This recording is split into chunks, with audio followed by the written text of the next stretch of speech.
Assalamualaikum warahmatullahi wabarakatuh. Alhamdulillah wassalatu wassalamu ala rasulillah ba'd. Ini adalah sesi yang ketiga. Ada sekitar 31 menit kalau memang nanti memungkinkan untuk sesi tanya jawab, dan bagi para jamaah yang ada pertanyaan yang ingin disampaikan atau mungkin barangkali sanggahan dari apa yang saya sampaikan tadi, ada mungkin kesalahan pengucapan atau penyebutan dalil atau kesalahan dalam penyebutan nama surat atau ayat, monggo dipersilakan ya nih jamaah. Nggih.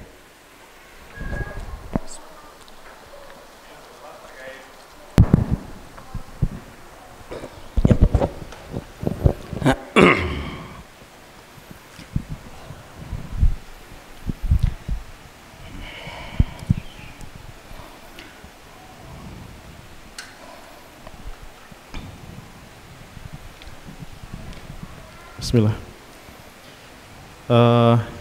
Pertanyaan saya Ustaz terkait ketika orang itu sedang ada uzur, misal musafir atau seperti apa. Yep. Keadaan adalah sebagai seorang musafir, itu yang lebih afdol dia meniatkan puasa dan ketika di tengah jalan tidak kuat dia berbuka, atau emang dari awal sudah diniatkan untuk tidak berpuasa. Itu yang lebih afdol, itu yang seperti apa Ustaz? Baik, jazakallah khair. Ini tergantung pada ghalabatudz dzan. Ghalabatudz dzan itu artinya ya potensi terbesar ketika dia itu safar kuat ataukah yakni tidak. Itu bisa dilihat dari prediksi. Satu mungkin jarak. Dan yang kedua itu adalah kebiasaan. Dan yang ketiga itu adalah kondisi fisik saat dia mau safar. Ini juga diantara pertimbangan-pertimbangan yang bisa mempengaruhi kuat dan tidaknya yakni seseorang ketika melakukan safar. Satu contoh misalnya untuk masalah jarak, ya, ketika jarak tempuhnya ini jauh, apalagi dengan kendaraan roda 4, tentu berbeda kalau seandainya kita naik pesawat yang bisa memangkas jarak waktunya. Otomatis kan kita tahu, belum lagi ya prediksi-prediksi di saat misalnya ya 10 terakhir atau H-3 itu kan padat merayap, ya, baik yang tol maupun yang non tol, dan kemungkinan akan terulang lagi tahun ini. Lah, hal-hal seperti ini kan bisa diprediksi, ya. Maka ketika ada prediksi-prediksi yang namanya ghalabatudz dzan, prediksi kuat kita itu sepertinya akan menjadikan kita semakin tersiksa, maka hal ini diperbolehkan. Atau mungkin barangkali semenjak kita berangkat ini dalam kondisi yang belum fit, sekalipun safarnya nggak terlalu jauh-jauh banget, tapi sudah masuk dalam jarak safar, kita biasa ke sana Ustaz. Tapi berhubung kondisi kita belum fit, ya, habis sakit sembuh, atau mungkin barangkali kita ini kecapean tadi malam dari safar kemudian mau safar lagi. Kemarin dia ini safar, saya tahan-tahan, sekarang ini mau safar lanjutan lagi. Lah, hal seperti ini adalah pertimbangan untuk bisa menentukan, ya, kiranya kita nggak berpuasa semenjak awal ataukah tetap yani lanjut. Taib. Ghalabatudz dzan ini adalah satu hukum syar'i juga. Ya, itu yang pertama. Yang kedua, kalau seandainya prediksi kita itu 50-50 misalnya, ya, antara kemampuan kita nanti berpuasa dan antara tidak kuatnya nanti kalau seandainya yakni berpuasa, ini sekiranya persentasenya 50-50, maka yang paling afdol itu adalah tetap meniatkan untuk berpuasa. Dan seandainya nanti qadarallahu ma syafa'al, dia nggak kuat, ya nggak ada masalah, dia boleh untuk membatalkan. Yang ketiga, asalkan sebagaimana saya sampaikan, kita tidak boleh bermudah-mudahan di dalam melakukan yani safar. Bukan untuk tujuan-tujuan maksiat, bukan tujuan untuk melegalkan, ya, amalan-amalan yang sebenarnya halal tapi dilarang di bulan Ramadan.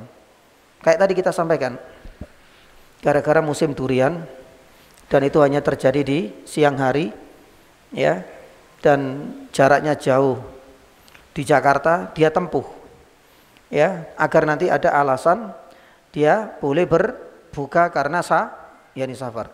Hal seperti ini tidak salah bagi muslim. Kita harus tetap, ya, menghormati, kita harus tetap memberikan apresiasi terhadap kesucian bulan Ramadan. Ya, mungkin barangkali itu adalah di antara beberapa jawaban rinciannya. Allahu taala a'lam bishawab. Taib. Ada pertanyaan yang lain? Jai, monggo. Zakat apa? Fitrah. Taib. Iya.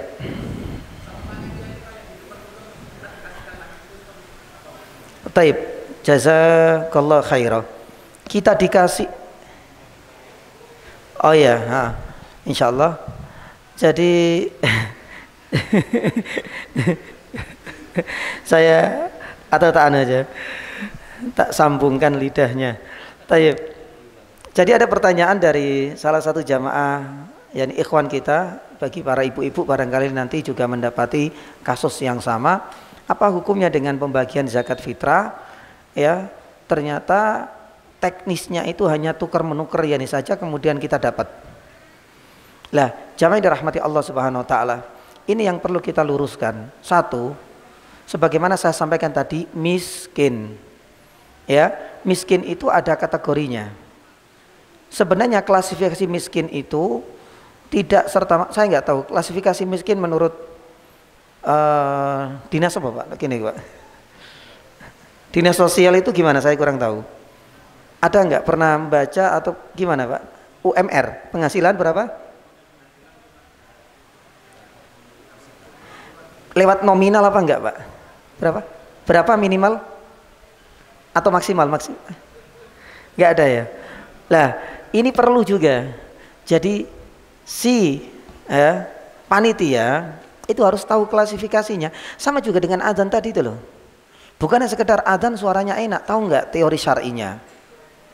Kalau adzan itu sebenarnya berdasarkan ini, adanya jam, adanya kalender, ya ini sebagai alat bantu saja di saat tidak memungkinkan. Tahu nggak kalau seandainya ada hujan turun deras banget, itu ada beberapa lafaz yang diganti. Ini adalah bagian dari perlu ada briefing atau mungkin barangkali daurah pelatihan untuk mereka. Sama juga untuk panitia ya nih jamaah. Panitia ini juga perlu diedukasi ya. Salah satunya adalah tentang klasifikasi siapa saja yang tadi yang kita sampaikan itu, siapa saja yang berhak untuk mendapatkan, dan miskin itu apa klasifikasinya. Imam Asy-Syafi'i rahimahullah salah satunya itu membedakan antara fakir dengan miskin. Mana yang lebih parah? Kenapa alasannya? Karena di dalam surat At-Taubah ayat 60, fakir itu didahulukan. Innamas shadaqatu lil fuqara aw lil masakin dulu. Lil fuqara. Berarti fakir itu lebih parah. Ya. Dibandingkan dengan miskin. Makanya fakir itu memang dia itu tidak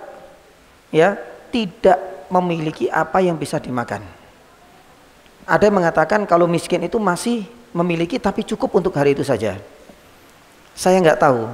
Kalau dihitung menurut ahli sensusnya dinas sosial, kalau dihitung dengan per kapita apa mungkin ya penghasilan, nggak tahu ya apakah masuk dengan nominal. Ya saya dulu pernah baca katanya kok, tapi tergantung UMR juga, kadang nggak beda-beda klasifikasi miskin itu kan. Lah, tapi secara syar'i seperti itu ya nih jamaah. Ya, secara syar'i itu seperti itu. Maka nggak ada masalah. Jangan kita merasa iri dan jangan pula kita ngarep-ngarep. Kadang-kadang ngarep-ngarep. Nanti setor ya, bu IR bu apa berharap nanti dapat rojo lele kadang-kadang. Lah jadi cuma tuker-tuker tok, maaf ya. Ya. Dan sepertinya saya nggak tahu ini Mojokerto ya. Saya di Gresik ya juga saya pernah sampaikan, dan terkhusus ya ini juga untuk keluarga saya, ibu saya. Saya rasa Bu, ini kok saya ditukar-tukar ini, diambil ba'da duhur, ya. Nanti ba'da asar gedor apa ini? Zakat. Loh kok balik lagi nih bilang gitu. Ya sudah, itu saja, itu loh yang keluarga itu dari kasih semua. Nah, hal seperti ini harus kita antisipasi ini jamaah. Ya. Makanya klasifikasi itu kita yang tahu. Andai saja kita punya kesempatan untuk menyampaikan langsung ke panitianya, punya kesempatan itu mungkin barangkali omongan kita ini digugu. Digugu artinya ya kita termasuk tokoh masyarakat atau dia teman kita sendiri kan enak ngomongnya, nggak merasa tersinggung. Itu bisa kita sampaikan. Ya, nah kalau seandainya kita nggak punya power di sini, kita juga termasuk karakternya orangnya malu-malu, susah. Ya sudah, minimal ketika kita itu dapat seperti itu dan kita merasa bukan termasuk kategori miskin, ya sudah. Kita terima dulu, baru nanti kita serahkan. Atau paling tidak ketika datang, tolong saya minta serahkan ke sana jatahku. Atau paling enggak kita ambil kemudian kita yang nyerahkan yang sendiri. Kita kan punya kan?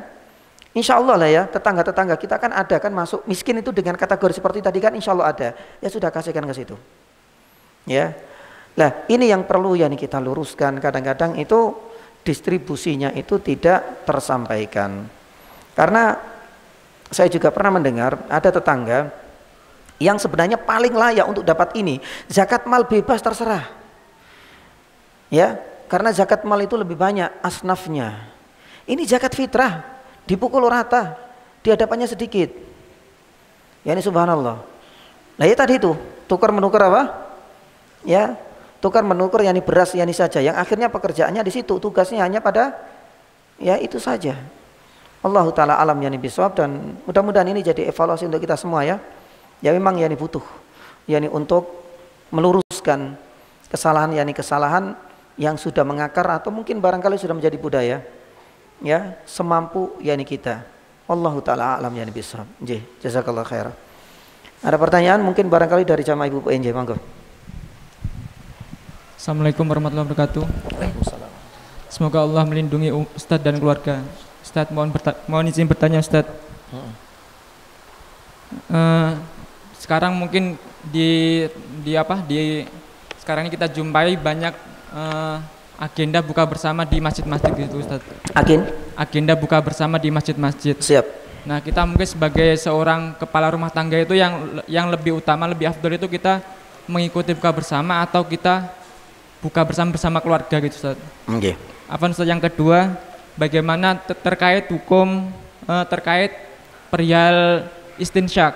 Bagaimana di bulan Ramadan ini, apakah kita baiknya meninggalkan istinsyak atau kita mengurangi dengan tetap menyedot air tapi tidak terlalu dalam gitu Ustaz? Bagaimana penjelasannya? Yang kedua tadi belum saya sampaikan sekalian tadi ya. Jadi saya awalkan pertanyaan yang kedua. Pertanyaan kedua adalah istinsyak. Sebenarnya ada dua. Jadi yang pertama itu adalah al-madmadah, yang kedua adalah al-istinsyak. Kalau al-istinsar itu mengeluarkan, madmadah itu berkumur, istinsyak itu nyedot. Ya, waktu berwudu. Nah, dua ini yang dilarang untuk terlalu keras. Nggak boleh terlalu keras. Tadi saya cuma menyebutkan kumur-kumur ya. Sebenarnya dua masalah ini. Karena ini adalah satu rangkaian di dalam berwudu. Karena tata cara berwudu yang sahih itu tidak terpisah. Sebagaimana tata cara berwudu ketika mengusap kepala itu tidak terpisah. Itu satu rangkaian. Yang pertama, berwudu mengambil air sebagian untuk berkumur, sebagian untuk hidung. Tidak terpisah. Tidak berkumur 3 kali, kemudian istinsyak terpisah sendiri, tidak. Itu yang sunnah. Sebagaimana juga ketika mengusap yakni kepala. Ini satu rangkaian. Hanya saja tata caranya yang berbeda-beda. Mungkin barangkali ada yang pernah mendalami dalam dunia ilmu fikih, ada yang dimulai dari depan, belakang, ke depan lagi, ini satu rangkaian. Ya, dalam Imam Ahmad, mazhab Hambali itu ada yang dari atas. Dari atas ke belakang, ke depan, ke tengah lagi, kemudian gini. Yang penting itu satu rangkaian, tidak terpisah kepala dulu, kemudian ngambil air lagi, enggak. Sekalian ini saja. Ini tambahan ya. Pertanyaannya tadi kembali kepada hukum istinsyak itu nyedot. Ini adalah dua ya amalan dalam berwudu yang tidak boleh berlebih-lebihan, tidak boleh terlalu keras. Karena dikhawatirkan ya dimasuk ke dalam yani mulut. Makanya Nabi SAW itu tetap membolehkan. Makanya kita masukkan hal yang dibolehkan. Khawatir nanti ini dilarang secara total, tidak. Bahkan ini bagian dari wudhu juga. Cuma Nabi SAW itu mengatakan Allah yubalih, illa Allah yubalih. Kecuali jangan sampai kemudian terlalu keras. Ini yang pertama. Kemudian untuk menjawab pertanyaan yang pertama tadi berkaitan dengan buka bersama, ya bersama masyarakat, ataukah buka bersama keluarga di rumah. Ini sebenarnya tergantung yakni kondisi dan situasinya. Satu contoh misalnya, manakala keberadaan kita ini sangat diharapkan sekali, kehadirannya, mungkin barangkali tausiah ringannya, ya sudah, itu lebih afdal bagi kita, ya, untuk bisa berkumpul bersama mereka dengan catatan tidak ada ritual-ritual kemaksiatan mengiringi acara buka yakni buka bersama, tapi kemudian ada panggung joget sekalian untuk menghilangkan penat. Ya sudah, kita nggak bisa hadir dalam ya undangan yang seperti itu. Ya, lah itu tergantung yakni kondisi kita. Kalau memang dibutuhkan yakni sekali, alhamdulillah. Ya, murni. Atau mungkin, maaf, kita di rumah itu nggak ada kajian. Karena di beberapa tempat itu hanya buka bersama tok. Di sini ada nggak ya? Kalau di kampung yakni saya itu di Gresik itu dalam 1 bulan yang ada buka bersamanya itu kalau nggak salah per pekan gitu loh. Tapi tiap hari ada. Ya, tiap hari ada. Yang mau datang monggo tanpa kajian. Kalau yang mau datang tiap pekan dipersilakan plus ada kajian. Nah, otomatis kalau memang kondisinya seperti ini, ya kita bisa mengkonsep, kita bisa mengatur sendiri waktu kita. Mungkin per pekan karena ada kajian dan ini juga menjadi suntikan dan suplemen kita. Alhamdulillah kita datang. Tapi di saat yang sama misalnya kok nggak ada kajian dan kita merasa misalnya keberadaan kita sangat dibutuhkan ya oleh anak istri kita, ya sudah alhamdulillah. Seandainya al-jam'u bainahuma lakana afdal. Seandainya kita bisa membawa anak istri semuanya dan tidak ada halangan, tidak bisa menimbulkan fitnah, itu malah lebih afdal. Apalagi kalau nanti ada kajiannya, semua kena. Ya. Jadi sebenarnya itu relatif, lihat yakni kondisi mana sekiranya yang bisa memberikan faedah lebih besar untuk kita dan tidak menimbulkan banyak madharat untuk yakni kita. Seperti itu insyaallah. Jazakallah khair. Nah, ada pertanyaan yang lain? Taib dari Umahat atau ibu-ibu? Ada pertanyaan dari ibu-ibu? Taib. Ada pertanyaan? Taib dari bapak-bapak ada lagi? Jelas insyaallah. Taib. Monggo. Nggih. Untuk penyaluran zakat, misal per orang itu ada batasan nggak Ustaz? Dapatnya harus berapa, maksimal berapa? Kalau kita dapati di masyarakat mungkin jumlah orang yang miskin mungkin tidak sebanyak dulu atau mungkin sekarang lebih sedikit. Jadinya sedangkan pemberi zakat itu hampir sebagian besar dari satu kampung misalnya. Penerimanya itu nggak banyak. Nah, untuk pemberian zakat itu ada batas maksimalnya atau seperti apa Ustaz untuk aturannya? Jazakallah khair. Nggak ada batasan. Makanya semua zakat satu kampung diberikan satu orang pun jadi nggak ada masalah. Jangan merasa iri karena dia haknya. Ya. Sebagaimana tatkala dia itu memang berhak untuk menjadi presiden misalnya, itu sudah haknya dia, nggak usah iri. Itu bukan hak kita. Haknya dia itu menjadi ketua RT, ya sudah, kita syukuri ini memang haknya dia. Dia memang paling layak. Seandainya dia itu satu-satunya orang miskin dan dia dapat misalnya 1 ton, ya sudah memang jatahnya dia. Ya, tapi seringkali kadang-kadang perasaan engkau piye, enggak usah dipikirkan sudah. Engkau seandainya dia itu menjual ke kita, ya alhamdulillah. Lawang itu haknya dia. Hak kepemilikan itu sebenarnya ke mereka semua. Gitu loh. Seandainya nanti itu dia mau jual ke kita, ya alhamdulillah. Ya jamaah yang dirahmati Allah, kita harus merasakan loh ya. Ketika dia masuk kategori miskin, kita harus bayangkan 1 tahun, bayangkan makan apa dia. Itu baru 1 hari tok dapat segitu. Jangan sampai kita iri. Jangan bawa perasaan di saat kita mau mendistribusikan. Kalau kita memang nggak layak, ya nggak usah kita nanti biar nggak kesulitan Ustadz. Nanti banyak tikus kalau saya nggak usah berpikir seperti itu sudah. Itu urusannya dia pokoknya. Yang penting sudah kita kasihkan. Kalau dia jual lagi ya sudah urusan dia. Ya, nah ini adalah hal yang perlu kita luruskan jamaah. Termasuk diantaranya itu adalah amil itu loh. Ya, bahwasanya kadang amil itu kriterianya itu juga perlu diluruskan juga, jangan sampai kemudian amil yang dia dimasukkan struktural amil karena ketua takmir, tapi dia nggak bantu sama sekali, tapi dia dapat jatah. Maaf, apakah dia berat di sini? Lah, seharusnya ini perlu kesadaran sih sebenarnya, perlu mengedukasi, dan kita juga perlu sadar diri. Ya kayak seperti Yani tadi, ketika saya punya tanggung jawab dan sadar diri kita nggak layak, Bu, ya sudah, saya ambil, saya serahkan ke yang lain karena kita nggak layak. Ya, saya cuma kesempatan ini nggak layak, tapi gimana lagi, sudah budaya, ya sudah, untuk sementara untuk lingkungan terkecil keluarga kita saja, dapat dari manapun sudah, dan itu tinggal nunggu saja, insya Allah duhur diambil, asar dapat, subhanallah, enak banget gitu loh. Terus apa kriterianya? Padahal kita merasa tahu diri kita nggak masuk, gitulah. Allah Ta'ala alam, berarti nggak ada batasan jamaah, nggak ada batasan sama sekali.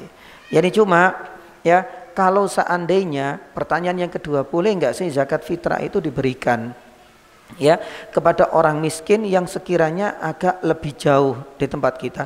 Itu boleh-boleh saja, asalkan sudah tercover kebutuhan orang-orang miskin yang masuk klasifikasinya di tempat yang lebih dekat dengan kita.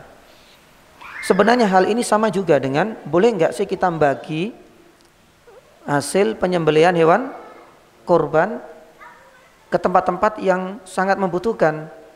Ya, kita lihat dulu, kalau saat ini di tempat kita sudah tercover, nggak ada masalah, bisa didistribusikan di tempat-tempat yang sangat membutuhkan. Jadi sama juga dengan hal ini.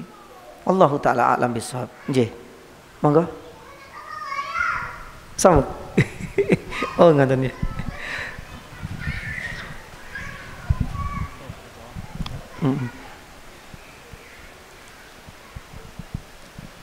Untuk poin yang itu Ustaz, hal yang diperbolehkan dalam puasa, itu yang ada yang poin mencium istrinya nggak apa-apa, itu okay. Dengan istilahnya sebatas tanpa syahwat apa dengan syahwat? Masya Allah. Itu kan perlu dijelaskan Ustaz. Masya Allah, perlu dijelaskan. Banyak pengantin baru ini Ustaz. Syukran Ustaz. Kita lihat dulu ini Pak, ini sudah berkeluarga semua apa belum ini Pak? Taib, jamaah yang dirahmati Allah Subhanahu Wa Taala, saya membahas ini tadi kok banyak anak-anak kecil tadi. Taib, intinya gini ya, ini juga bagian dari ilmu fikih ya, makanya juga penting.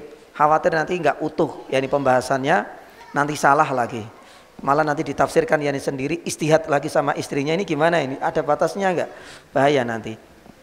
Jamil, ini sangat penting sekali ya, penjabaran dan definisi serta penjelasan secara mendetail dari mencium ini maksudnya apa. Yang pertama, mencium itu dibolehkan di saat kita berpuasa dan tidak membatalkan sholat, sebagaimana sebagian ulama yang berafiliasi kepada mazhab Asy-Syafi'i. Jangankan mencium, menyentuh bisa membatalkan bukan sholat, wudu. Taib. Ini tidak sama sekali. Ini adalah poin yang pertama.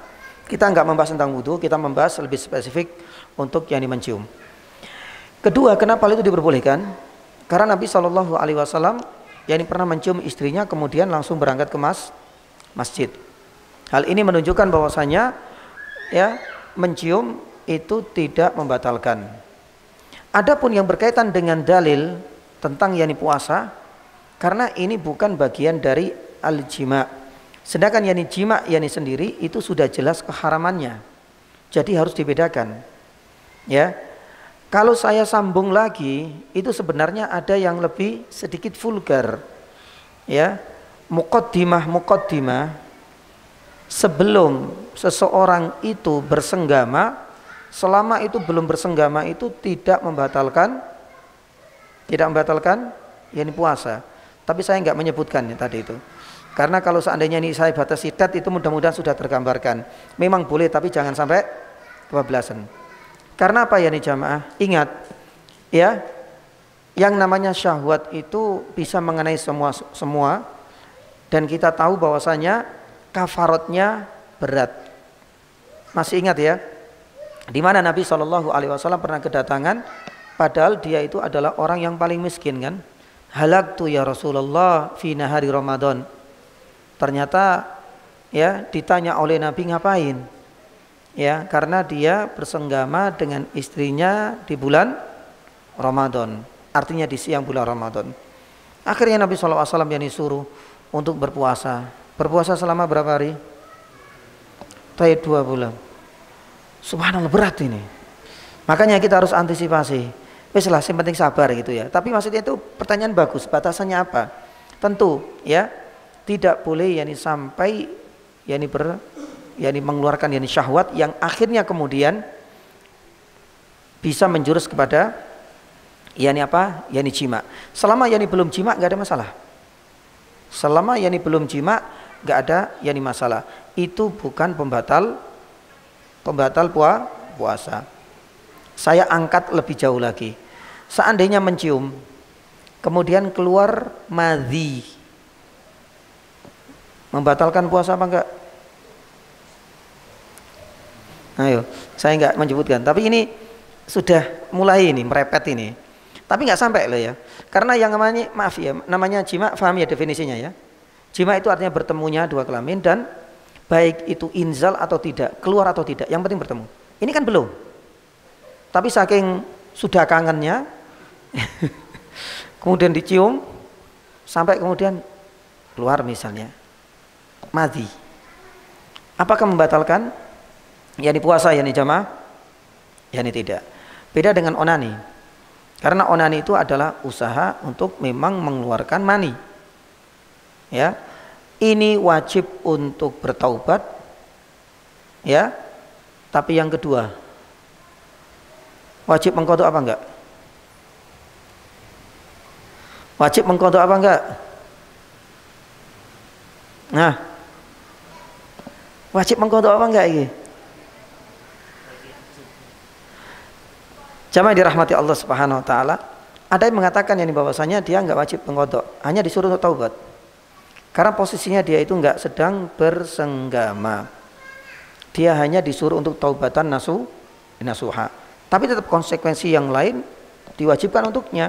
Mandi wajib iya, bertaubat iya. Tapi untuk masalah qadha tidak. Kenapa demikian? Karena memang tidak ada lawan dan objeknya. Ya, dia hanya melakukan sendiri. Ada sebagian ulama yang mengatakan demikian. Tapi sebagian yang lain mengatakan bahwasanya ini sudah mencakup hukum apa? Hukum apa? Jima. Ya, maka berarti dia harus qadhanya. Allahu taala a'lam bishawab. Nah, jadi tadi jangan sampai kemudian mencium istri itu hingga pada derajat bertemunya dua kelamin ini. Meskipun enggak keluar, ada kafaratnya yang sangat berat. Ya. Tapi kalau seandainya sampai keluar madhi, maka ini belum sampai pada derajat apa? Pembatal wudu, tapi ini sudah lampu merah. Jangan, sudah hati-hati. Ukhilla lakum lailatas siyam. Ada waktu yang paling spesial, malam hari. Makanya kalau siang hari perbanyak maca Quran biar tersibukkan. Mungkin itu solusinya. Wallahu alam. Baik, ada pertanyaan yang lain jamaah? Cukup insyaallah 15.58. Alhamdulillah kita mulai tadi jam 10.00 dan selesai sesuai jadwal ya, meskipun kurang pas 15.59 dan jazakumullah khairah. Dan sebelumnya saya juga minta maaf mungkin karena terlihat kurang fit ya. qadarullah tadi baru subuh dan alhamdulillah 2 jam. Saya suka berdiri masalahnya. Kalau duduk ini nggak nyaman, Pak. Suka berdiri ya. Alhamdulillah kuat Yani juga 15.59 sebagai penutup perjumpaan Yani kita. Tentunya harapan kita semua sebagaimana doa yang saya sampaikan di awal sesi pertama. Allahumma sallimna ila Ramadan wa sallim lana Ramadan wa tasallamhu minna mutaqabbala ya Allah. Ya, perjumpakanlah kita kembali dengan bulan Ramadan dan berilah Yani kita semua kemudahan, kesehatan Yani fisik, pun demikian jaminan aman dari berbagai fitnah di saat kita berada di bulan Ramadan. Dan yang ketiga ya Allah, mudah-mudahan Engkau terima nantinya selepas kita meninggalkan bulan Ramadan seluruh jerih payah kita, ibadah kita, qiyamul lail kita, tilawatil Quran kita, sedekah kita, dan semua ibadah dan ketaatan kita kepada Engkau ya Allah. Ini adalah bagian dari puncak tawakal kita mumpung kita masih berada di detik-detik dan gerbang masuknya bulan Ramadan. Semoga Allah Subhanahu wa taala pertemukan kita di lain kesempatan. Jazakumullah khairan atas pertanyaannya, kehadirannya dan atas cinta. Kita tutup dengan doa. Karomatilis subhanahu wa ta'ala asyhadu an la ilaha illa anta astaghfiruka wa atubu ilaik. Wa sallallahu ala nabiyyina Muhammadin wa ala alihi wa sahbihi wa sallam. Assalamualaikum warahmatullahi wabarakatuh.